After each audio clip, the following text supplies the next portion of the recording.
saw Travis Hunter back at practice Yeah. yesterday. Is there a chance he could play for you guys this week, or are you still hoping to hold him out until after the bye week? There's a tremendous chance he could play. It goes by how he looks, how he performs in practice, how his wind. He has to be in shape. I don't want him to be a liability. I want him to always be a tremendous asset. And Travis, he came to me yesterday morning saying, what more can I do to help us get to the point that we need to get to? So I love the team aspect of Travis 100%, but I hope he can play. Well, he's cleared. He wouldn't be practicing. Practicing if he wasn't cleared. He's cleared, and he has protection on and secure those areas. But the game is the game. The game is a violent game. It's a vicious game. It's a very physical game. But Travis is also physical. Full eligibility is starting to creep in the picture a little bit. How big a deal was that when you got here? Was that was it one of the top goals? We want to win. I don't give a damn about no bowl right now. We want to win. If that's part of the packages at the conclusion of the season of winning, I'm all for it. Thank God when I was in college, we had the opportunity to go to 4 straight bowl games, which was a true gift. It was wonderful. Me and my teammates enjoyed it. They had wonderful packages of bags full of gear and all sorts of things, surprises for you, and it was a great time. But that's one of my least concerns right now is a bowl. Jimmy Searfoss, 24/7 Sports. We saw a commitment in the recent days. What are you hearing from recruits at this point in the season? I think we're looking good right now. See, I'm not in it for the best recruiting class. We got to recruit what we want and what we need.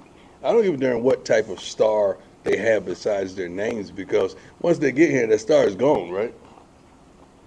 I have yet to hear anybody say, touchdown pass by Shador Sanders, 4-star recruit.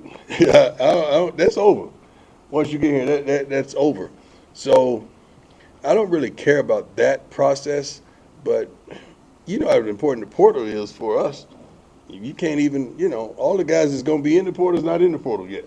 So I love it that we're very attractive right now. We're very attractive right now to recruits, and they're contacting us better dozens. We're good. We're good. We're right where we want to be. Is it about time to start kind of calling out certain groups, and like how do you get the attention? I don't need to call them out. They know who they are. So how do you? In our meetings I do. Sure. I can't do that in front of you guys. That's right. How do you start to how does it then turn for the next game to get the attention? No. I got the attention. Okay. Yeah, everybody inside her locker room, coaches included, I got the attention. So, this ain't a mind game I'm playing. This is real. So I say what I say, and I mean what I mean. I don't stutter, nor do I stumble. I make it plain. They know who I'm talking to.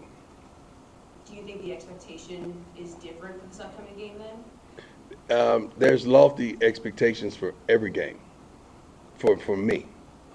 And I'm not going to change my standard. My standard is my standard. The way we practice, the way we prepare, the way we perform. My standard is my standard. I have a lofty standard.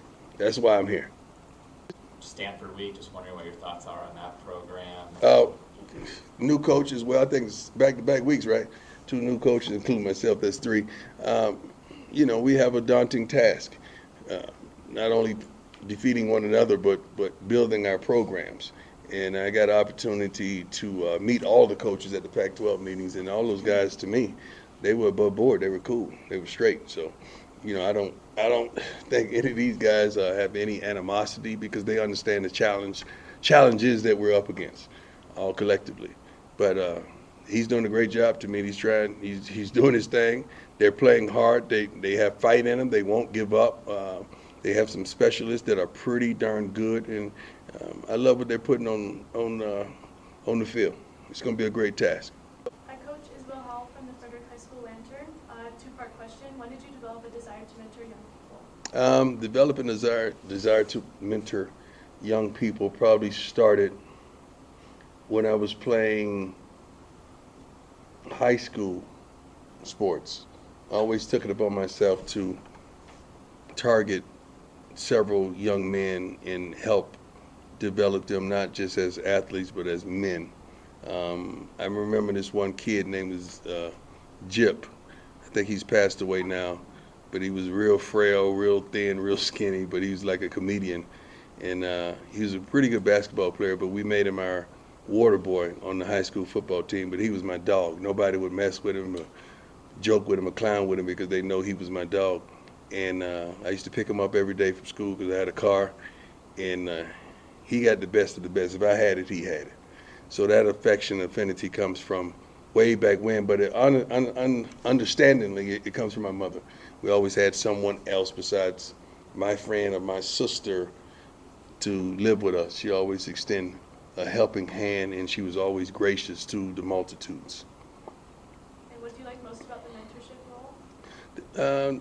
What I like most about the mentorship role, it challenges you to be consistent as a person because someone's always watching. I like that part. I like to be held accountable. I like that. Great question. But I'm proud of all these kids, though. I really am. I'm hard on them, but I love them. You guys know I love them, and I want the best for them, and I'm proud of them. I want us to have a moment like this, and we have a plethora of kids getting ready to go in the draft. That's what I want. Then I want a plethora of kids getting ready to go in the business draft as well. I want a business draft. I want businesses to draft our kids with six-figure jobs right out of the gate. The guys that's not going pro. So that's the way I think for these young men, and that's what I desire. Thank you. God bless. I appreciate you. This year obviously has been probably a bit of a roller coaster with the competition with Jace. I mean, he had the job and you've had it. What's it been like going through this competition and not knowing, am I going to kick today? And who's going to get the opportunities? It's always great. All the fall camp, I always said that this is definitely the most competitive room I've ever been part of. Mad respect for Jace, Cristiano. They're both really good kickers, and I'm glad I was able to share the field with them. How does it feel to be a Latino kicker getting all this attention? Sure. Kickers are people too, you know what I'm saying? I definitely think, I know our job is not as physically demanding as all the other positions, but mentally I know it has to be one of the most difficult positions to ever play, because the amount of pressure you deal with. If you miss one kick, everybody's on you. If you make one kick, you're the hero of the town. So it's definitely a lot of pressure, but yeah, mental aspect of it is cool. I was wondering if you could talk about your decision to follow Coach Brian from Jackson State to Boulder, and just what went into that process. Coach, he's probably one of the best coaches I've ever had, if not the best coach I've ever had. And knowing that I have his confidence to bring me here is always holy crap, I must really be good then. So, just coming here, following him is definitely a good for the mind, I'd say. Do you laugh it off when they try to ice you? Because it didn't seem like it affected you in the slightest. It's definitely funny. Every time they call a timeout, I'm always laughing. I'm like, bro, that's not gonna work, man. You gotta learn. Hopefully, coaches learn. They save their timeouts for a better situation. But it's definitely funny at this point. Stanford likes to run their quarterbacks quite a bit. What kind of challenge is that for your linebackers group this week? It's the same. Everybody try to run on us. As linebackers, we got to stop that. So we looking for that. We headhunters of the defense. So we gonna see in the game when it comes down to that matchup. What did the second half of the USC game do for your guys' confidence defensively? Coach just was on us, saying that we ain't playing Colorado ball, so we had to step it up, and that's what we did. And do you think it translated then at ASU, maybe kind of using some of that momentum in the second half of USC? Yes, and that's what we're supposed to do. We need to do that from the jump.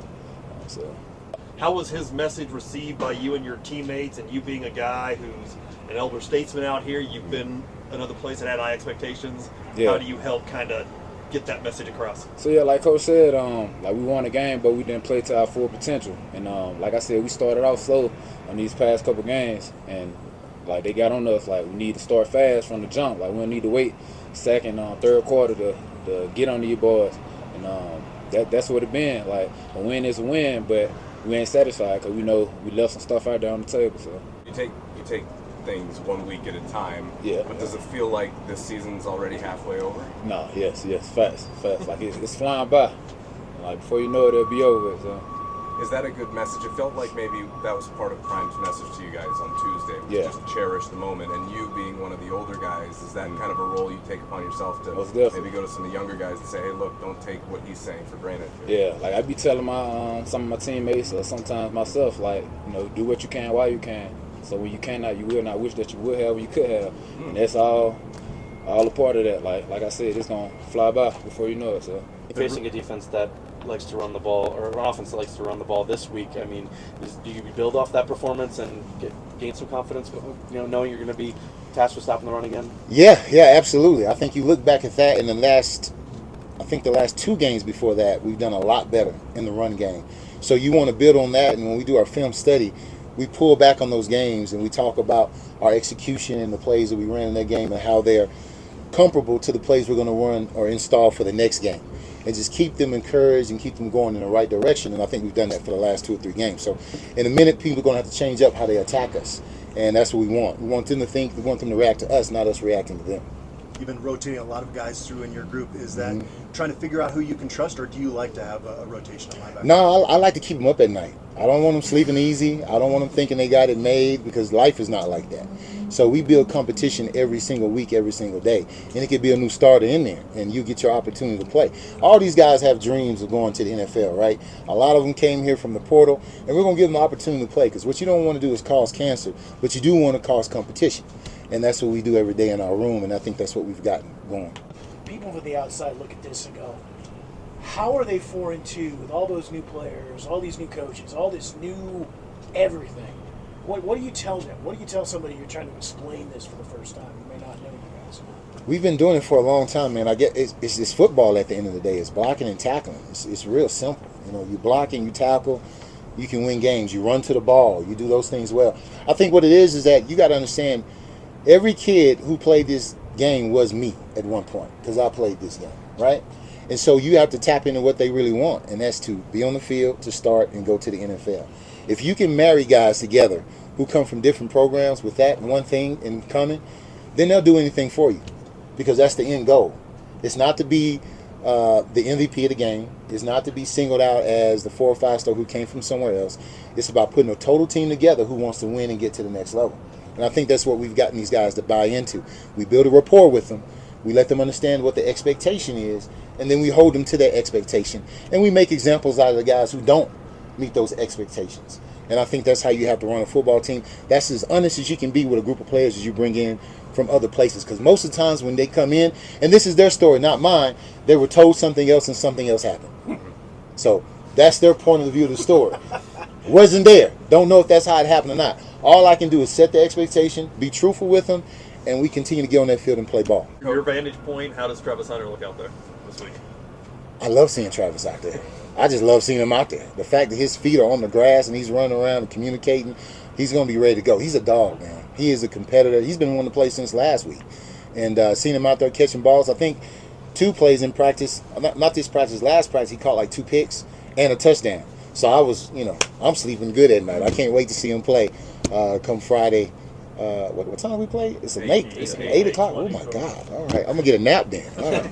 Coach was pretty distraught after the game when he came and met with us down there in Tempe. Yeah. And it seemed like there was just an intense message delivered to the team this week with the win. Do you think that message was received, or is that still maybe under progress? No, it was received. It was delivered to the coaches too. There's some meetings you guys are not privy to, but Don't go on well off. Let me tell you something. There's a lot of coaches trying to figure out, should I be paying this mortgage next week, or should I be selling my house? I'm not sure which one I should do. But no, we want to win in a certain fashion, right, with dominance. And do you want the win? Yes, of course, it helps you. But there's a certain way you need to look. It's a certain way things ought to be done. And that's what we want to get across to our team and to our coaches. And that's what Coach Prime wants. He doesn't want to win sloppy. Will we take it? Yes. But there's a certain way we need to do that if we're going to go to the next level and actually beat some of those good teams like USC and Oregon that we lost to. We got to clean some stuff up. And we got to win better than that.